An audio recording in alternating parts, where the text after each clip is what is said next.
welcome back to NewZeroland. My bike is still a mess after the Taco Bell ride. I'm just a terrible owner, I know. I need to wash it. But yeah, I just wanted to say that the whatever this thing is, this huge honking license plate holder thing, if you're thinking about a tail tidy, go for it. This thing does nothing. My eyes, the goggles do nothing. So I wanted to do another test of the GoPro microphone setup on the Energica to see what this bike sounds like, because yeah, the bike makes some interesting sounds, you know, at the racetrack, in all the promotion videos and stuff, even on the highway. It sounds amazing. People think that the whine of the chain and the reduction gear and stuff could get annoying, but honestly, on my road trip, it sounded really good. I did not get sick of it at all. Yeah, it sounds like a jet. And then, I mean, the higher the speed you go, the wind noise just takes over, and so you just get this like really faint sound of a jet, which is cool. It's you know, I like it.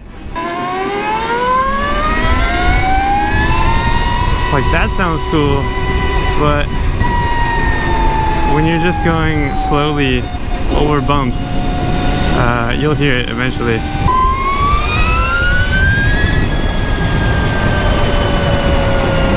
Oh man, it's such a beautiful day. But as soon as you ride over some bumps, it kind of sounds like you're shaking a hamster. Like, oh, and of course, the tunnel test.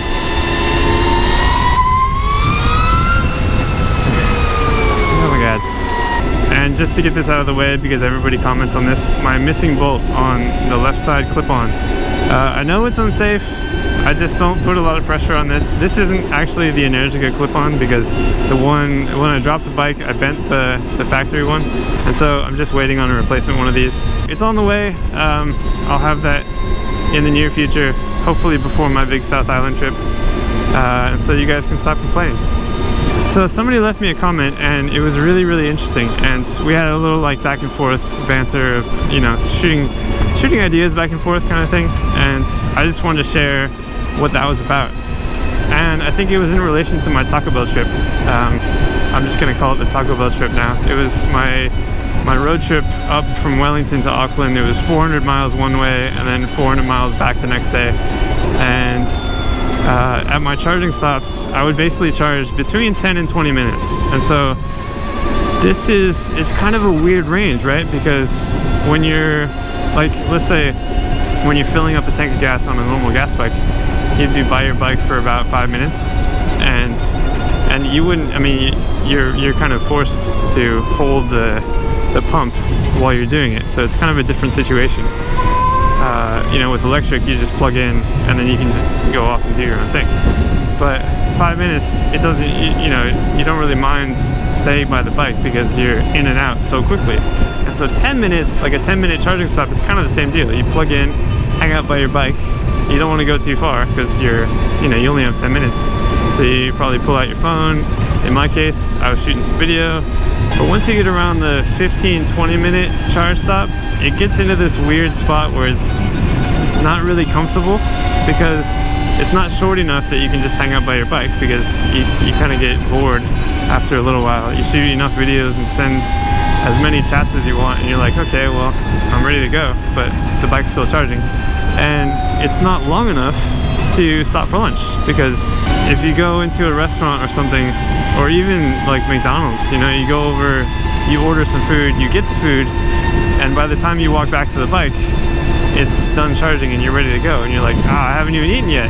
So I started thinking about the new Energicas with longer range, so you could potentially ride for 2 hours instead of just 1 hour, and your charging stop would be longer. So you could ride in the morning, and then when it's time to stop and charge, it's time for lunch. And so your charging time is like, what, 45 minutes? And that's like the perfect time to stop and get food and, you know, actually take a break.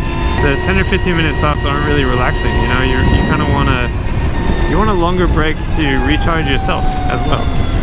And so it kind of makes sense to go with the bigger battery with more range and more charging time. As weird as that is to say, it just, yeah. I know it doesn't really make sense to gas bikers, but to me it does. But yeah, back to this comment. This guy basically said that charging is dumb.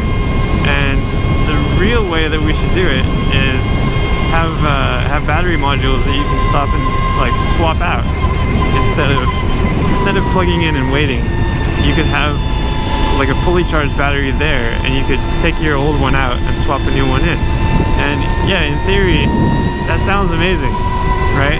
But in practice, I wanted to make this video because it's kind of ridiculous. So there are a few factors to think about in this, to consider. It's not just your bike, right? I have an Energica. What if I showed up on a Zero? The Energica and Zero batteries don't work together. And so there's two options here. Either you have like 5 spare Energica batteries at the station, or you have, you know, and also 5 spare Zero batteries to accommodate both brands, or both brands work together and use the same batteries. But that wouldn't work because both brands have different voltages and they have different frames. And that's just 2 brands of motorcycles. What about cars? You know, Teslas, Volkswagens, Nissan Leafs. You'd have to have all these different kinds of batteries, and the station would have to be massive to carry all those. There'd have to be somebody on staff to work whatever mechanical arm is used to replace these batteries because they're so freaking heavy.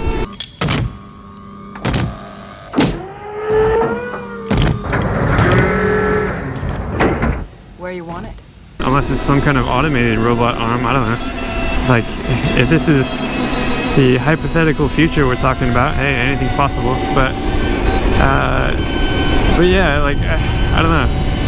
It's either you work together, all your different companies use the same battery, or you have tons of different batteries all in one place. And then that's every 100 Ks or something like that, which doesn't make sense. I mean, right now there's a station every 50 Ks, and that's awesome. So yeah, just imagine replacing that one small station, which is like one parking spot, with a warehouse full of batteries.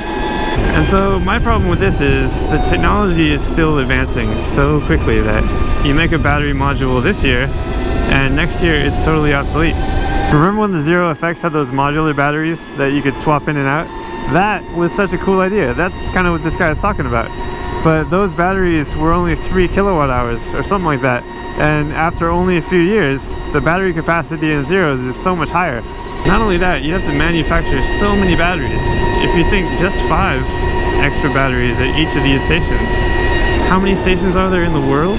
You have to create thousands of extra batteries. They're just sitting there, you know, without somebody actually using them. People already complain about how much environmental impact we're making manufacturing lithium batteries, right? The best part about batteries is that you can make one and then keep recharging that one battery forever. You don't have to light it on fire and start the whole process over again every 100 miles like gas tanks. Burn it up, get a nice smoky smell in here, and let that smoke go into the sky where it turns into stars. That doesn't sound right, but I don't know enough about stars to dispute it. No, it's right. So I really feel like the solution to this is just increase the charging time. You know, I stopped at that one station up north that was 300 kilowatts. If we can somehow make a battery that's high enough voltage to use that, and also liquid cooled so it doesn't, you know, explode. Like somebody online said, that's glow in the dark charging speed. If we can somehow use that much power in motorcycles, then it's game over. Of course, that means we need a better charging infrastructure, like not only stations everywhere, but 300 kilowatt stations. But this whole conversation about charging versus battery swaps is only for road trips, right? Like 99% of charging happens at home. So is any of this really necessary? Like, how fast do we need charging to be? And I don't really know the answer. But let me know what you guys think the future of electric motorcycle charging is like, or the future of charging in general. You know, are we gonna have inductive charging under the roads? I mean, that would be like a huge infrastructure change. We'd have to repave every single road. But the idea of being able to ride and trickle charge at the same time, so that you could potentially go further with a smaller battery, so your bikes would be lighter. I don't know, it's a really cool option, I guess. I don't know if that's actually possible, like solar panel fairings, you know. It's a cool idea in sci-fi cyberpunk land, but not really, not yet at least. But yeah, let me know what you guys think. I did a podcast with Lex Summer, so head over to his channel and check it out. We have a little chat about this. But yeah, thanks for watching and listening to me ramble. Hopefully the audio is alright, and yeah, see you guys next time.